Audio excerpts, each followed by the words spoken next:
আসসালামু আলাইকুম। তো আজ থেকে পঞ্চম গণবিজ্ঞপ্তির যে আবেদনটি শুরু হয়ে যাবে, তো সেখানে আপনার ঢোকার পরেই দেখবেন এরকম কিছু মেনু আপনারা পাবেন। এখানে হোম থাকবে, সাইকেল 5 একটা সার্কুলার, এখানে সার্কুলারটা ডাউনলোড করতে পারেন, তবে এখানে কিন্তু আরও কিছু যুক্ত হয়ে যাবে। এরপরে ফটো রিসাইজার, এই 3 নম্বর যে মেনুটা আছে এইখান থেকে এসে কিন্তু আপনারা আপনাদের ছবি এবং স্বাক্ষর রিসাইজ করে নিতে পারেন। আপনারা জানেন যে আবেদনে যে ছবিটি ব্যবহার হয় সেটি 300/300 এবং যে স্বাক্ষরটি ব্যবহার হয় সেটি 300/80। এখানে ঢুকে কিন্তু আপনি ছবি এবং স্বাক্ষর দুটো সাইজ করতে পারেন, অর্থাৎ আলাদা কোনো ওয়েবসাইটে গিয়ে বা আলাদা কোনো সফটওয়্যারে আপনাকে কাজটা করার প্রয়োজন হবে না, এখান থেকে আপনি করতে পারেন।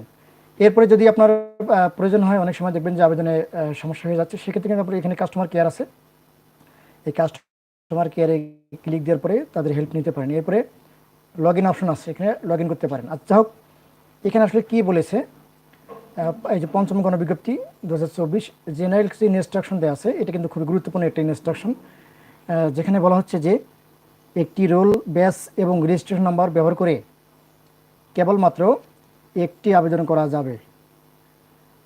এরপরে বলা হচ্ছে ফাইনাল সাবমিশন এর পূর্ব পর্যন্ত আবেদনটি ড্রাফট হিসেবে সংরক্ষিত থাকবে। আমরা একটু আগে যেটা বলেছি যে আপনি যদি আবেদনটা চূড়ান্তভাবে সাবমিট না করেন তাহলে কিন্তু এটা ড্রাফট হিসেবে থাকবে, ঠিক আছে। এরপর বলা হচ্ছে আবেদনের প্রক্রিয়া যে কোনো পর্যায়ে আপনি লগ আউট করতে পারেন, পুনরায় লগ ইন করে ড্রাফট আবেদনের অবশিষ্ট ধাপ সম্পন্ন করা যাবে। এই সময় ইতিমধ্যে পূরণকৃত যে কোনো তথ্য পরিবর্তন, পরিমার্জন, সংশোধন করা যাবে। একটু আগে আমরা যেটা বলেছি যে আপনি যদি ফাইনাল সাবমিট না দেন তাহলে আপনার সব তথ্য আপনি যে কোনো সময় পরিবর্তন করতে পারেন। এরপরে আবেদন দাখিলের পরে প্রতিটি আবেদনের জন্য একটা স্বতন্ত্র ট্র্যাকিং নাম্বার প্রদান করা হবে, যেটা ব্যবহার করে ফি প্রদান করতে হবে। অর্থাৎ আবেদন করলে কিন্তু আপনি একটা ট্র্যাকিং নাম্বার পেয়ে যাবেন। আপনি যখনই আবেদন করবেন আপনার আবেদনের কপিতে একটা ট্র্যাকিং নাম্বার থাকবে উপরের দিকে, আপনি এটাকে ব্যবহার করে আপনার ফিটা দিতে পারবেন। নির্দিষ্ট সময়ের মধ্যে ফি প্রদান করলে কেবল আবেদনটি চূড়ান্ত হিসেবে বিবেচিত হবে। অর্থাৎ আপনি আবেদন করলেন, ফি দেননি, তাহলে কিন্তু সেক্ষেত্রে আপনার আবেদনটা চূড়ান্ত হবে না। আপনি যখন ফি প্রদান করবেন তখনই কেবল আবেদনটা চূড়ান্ত হবে।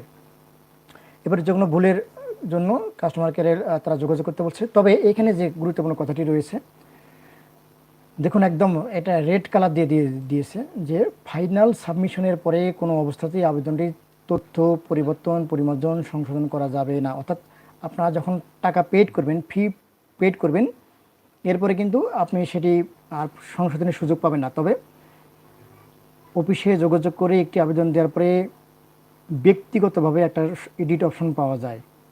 ঢালাওভাবে সবাইকে এডিট করার কোনো সুযোগ এখানে দেয় না। এজন্য আমরা বারবার বলে দিই যে আপনারা আবেদন করার পরে অবশ্যই শুরুতে টাকা না পাঠিয়ে অপেক্ষা করবেন। আপনি প্রয়োজনে 2-3 দিন সময় নিন।